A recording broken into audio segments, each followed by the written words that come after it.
Bonjour à tous, donc j'espère que ça va aujourd'hui. Donc bienvenue pour ceux qui découvrent mes vidéos, qui bien entendu ont besoin soit de réviser ou soit d'apprendre la comptabilité. Donc vous êtes sur la bonne chaîne, vous êtes sur la bonne vidéo.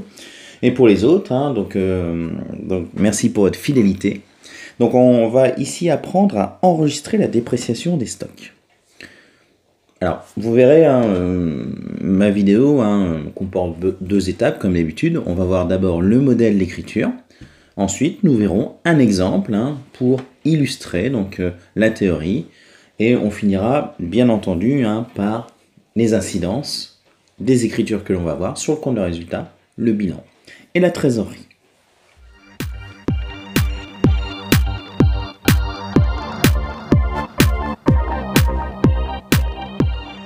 Commençons par le modèle d'écriture. Donc, comment enregistre-t-on la dépréciation de stock? Alors déjà, il faut comprendre que la dépréciation de stock, c'est quoi? Tout simplement, on va constater, selon le principe de prudence, la perte de valeur de notre stock. Pourquoi? Parce que notre stock peut éventuellement perdre de la valeur, par exemple, à cause par exemple, d'une inondation où le stock peut être abîmé et donc on va être obligé de le vendre ou l'utiliser à une valeur qui est plus faible. Donc l'objectif, c'est de remplacer la dépréciation antérieure, c'est-à-dire celle que l'on a dans le bilan avant inventaire, par la dépréciation nécessaire que l'on trouvera au moment de l'inventaire. Donc deux étapes. Première étape, on reprend la dépréciation antérieure, donc parce qu'elle n'est plus d'actualité. La perte de valeur de l'année dernière, donc, n'a plus lieu d'être, parce qu'elle va être remplacée par la nouvelle perte de valeur. Donc là, c'est la deuxième étape où on va doter la dépréciation nécessaire. Donc ça donne au niveau des écritures ces deux écritures suivantes. Donc une écriture par étape. Au niveau de la date, c'est toujours le 31 décembre de l'année N, puisqu'on fait notre inventaire au moment de fin d'année. Alors si bien sûr la fin de l'exercice de votre entreprise est à une autre date dans l'année, bien sûr il faut enregistrer à cette date. Alors, pour ceux qui se demandent dans quel journal on enregistre cette écriture, il faut savoir qu'on l'enregistre dans le journal des opérations diverses, c'est-à-dire des OD. Passons donc à la première écriture. Le 31 décembre, donc, nous allons reprendre donc, la dépréciation de l'année N-1. Donc on va prendre le compte numéro 39, qui s'intitule dépréciation de stock 2. On va le préciser, je vais vous expliquer ça tout à l'heure. Donc on va débiter donc ce compte pour le montant de la dépréciation antérieure, c'est-à-dire la dépréciation de l'année N-1. Pourquoi? Parce que tout simplement, étant donné qu'on reprend donc cette dépréciation, la perte de valeur revient dans l'entreprise. Donc forcément, elle entre, c'est un flux entrant. En échange, on va mettre un produit. C'est un produit, puisqu'on récupère de la valeur. Donc là, on va utiliser le compte 78 173, repris sur dépréciation de stock, pour le même montant, mais au crédit, puisque c'est un compte de produit. Et là, on voit bien que donc cette valeur est reprise. Deuxième écriture, nous allons donc cette fois-ci doter la dépréciation nécessaire de l'exercice N. Et là, donc on va utiliser le compte 68 173, dotation pour dépréciation de stock. Là, on va mettre au débit. Pourquoi? Parce que c'est une dotation qui est une charge, donc les charges s'enregistrent au débit. En contrepartie, on va réutiliser le compte 39, dépréciation de stock 2, et on va mettre au crédit donc le montant de la dépréciation de l'année N. Pourquoi? Parce que tout simplement, la perte de valeur de stock, là cette fois-ci, la réelle perte de valeur de stock de l'exercice, sort de notre entreprise, puisqu'on perd de la valeur. Alors, à noter que vous avez un compte 39 ici dans les deux écritures avec 3 petits points. Pourquoi? Tout simplement parce qu'en fait, il va falloir préciser ce compte. Donc, par exemple, si vous êtes sur un stock de matières premières, là, vous allez utiliser le compte 3910. Pourquoi? Parce que tout simplement, d'habitude, le compte de stock de matières premières, c'est le compte 310. Donc, on glisse le 9 derrière le 3. Si c'est un stock de produits finis, là, on va utiliser le compte 3955. Parce que tout simplement, un stock de produits finis, c'est le compte 355. Donc on met le 9 derrière le 3. Et enfin, si on a un stock de marchandises, donc on peut mettre le compte 3970. Puisque le compte de stock de marchandises est le compte 37. Donc 370. Donc on va glisser le 9 après le 3. Voilà pour ces deux écritures. Donc bien sûr, on va prendre un exemple pour que vous puissiez encore mieux comprendre.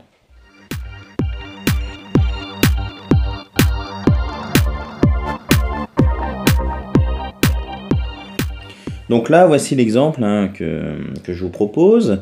Donc, les fiches de stock vous ont permis d'évaluer les stocks donc, au 31 décembre de l'année, parce que je vous rappelle, on évalue les stocks grâce à une fiche de stock, qui souvent se calcule grâce au CMUP, coût moyen unitaire pondéré. Et donc là, nous arrivons à un stock de marchandises de 29 404 €.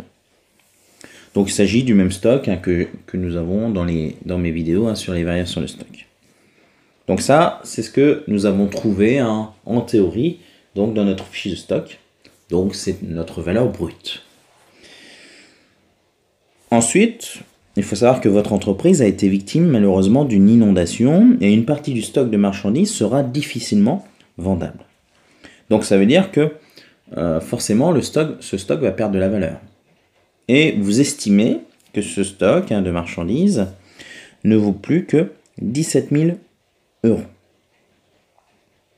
Donc le bilan avant inventaire fait apparaître une dépréciation de stock de 1 300 €. Alors c'est quoi cette dépréciation de stock de 1 300 €? Là c'est la dépréciation de l'année N-1. C'est-à-dire c'était la dépréciation que l'on avait là à la fin de l'année dernière de l'exercice précédent. Donc le stock avait déjà perdu 1 300 € de valeur. Donc, ce qu'on va faire, c'est qu'on va déjà reprendre ces 1 300 € de dépréciation antérieure pour annuler. Pourquoi? Parce que cette dépréciation de stock concerne un stock qui n'existe plus. Il a forcément été vendu pendant l'année. Donc là, on va faire l'écriture.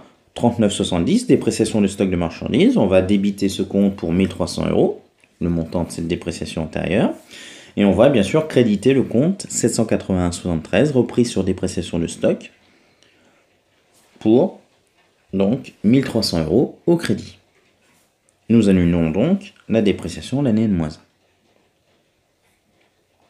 Ensuite, deuxième écriture, il faut doter la dépréciation nécessaire pour l'exercice N. Donc là, on va la calculer, cette dépréciation.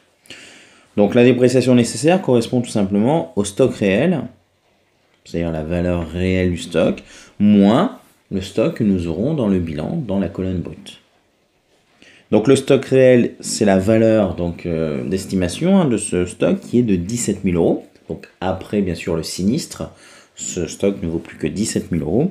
Alors que dans notre bilan, le stock, la ligne stock indique un montant de 29 404 €. Pardon. Donc on va faire 17 000 moins 29 404 €. Ça nous fait moins 12 404 €. Et ces 12 404 €, nous allons bien sûr les doter puisqu'il s'agit d'une nouvelle dépréciation de stock. Donc on va utiliser le compte 681,73, dotation pour dépréciation de stock pour 12 404 € au débit, puisque c'est une charge calculée. Et on va bien sûr créditer le compte 39,70 pour le même montant, c'est-à-dire 12 404 €. Donc, si on résume, nous avons bien ici nos deux écritures. Nous annulons la dépréciation antérieure de 1 300 € et nous constatons, là nous dotons la nouvelle dépréciation pour 12 404 €. Maintenant, on va essayer de voir quelles sont les incidences de ces écritures sur nos documents de synthèse et la trésorerie.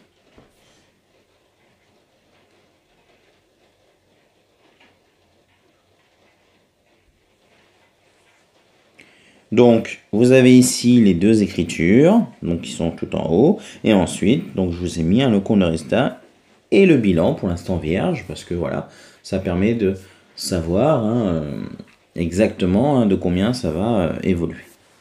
Donc bien sûr, soit à la hausse, soit à la baisse. Commençons par la ligne qui s'appelle 78.1, donc 780,73, reprise sur dépréciation de stock, on a 1 300 € au crédit. Donc là, il s'agit d'un compte de produit, donc qui est au crédit. Donc on voit bien que nos produits vont augmenter de 1 300 €. Regardez bien dans le compte de résultat qui est juste en dessous. Vous avez la ligne qui s'appelle reprise sur amortissement et dépréciation qui va augmenter de 1 300 €.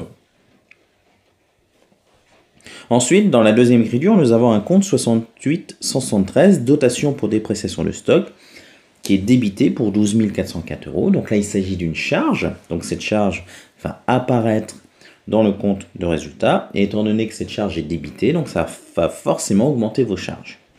Donc là, on a nos charges qui augmentent de 12 404 euros. Regardez bien dans le compte de résultat.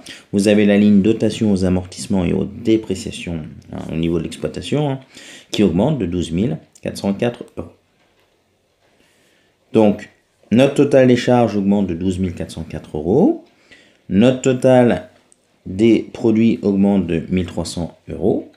Donc, si on a une augmentation de 1300 euros de nos produits, ça fait forcément améliorer notre résultat. Mais par contre, notre résultat est minoré des charges supplémentaires pour 12 404.